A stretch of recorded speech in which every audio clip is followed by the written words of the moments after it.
চতুর শিয়াল। সে বনের রাজা সিংহের ভয়ে সবসময় সতর্ক থাকত। একদিন সে দেখল সিংহটি বৃদ্ধ হয়ে গেছে এবং তার মাথায় এক দুষ্ট বুদ্ধি এলো। সিংহটি অসুস্থতার কারণে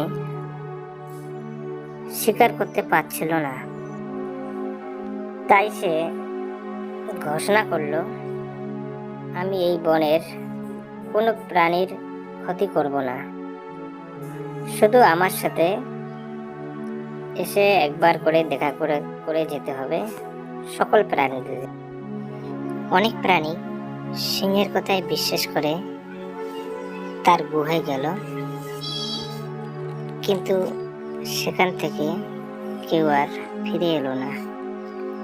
শিয়ালও সিংহের আমন্ত্রণ পেল, কিন্তু সে গুহার ভিতরে না গিয়ে বাইরে পায়ের ছাপ দেখতে লাগলো।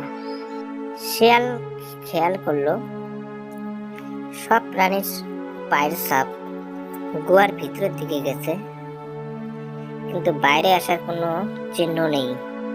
শিয়াল দূর থেকে সিংহকে বলল, মহারাজ, আমি আপনাকে দেখতে আসছি, কিন্তু দূর থেকে আপনাকে শ্রদ্ধা জানাই, কারণ দেখি অনেকেই ঢুকছে কিন্তু কেউ বের হয়নি। সিংহ বুঝতে পারল শিয়াল তার ফাঁদ ধরে ফেলছে এবং শিয়াল সেখান থেকে দ্রুত পালিয়ে গেল।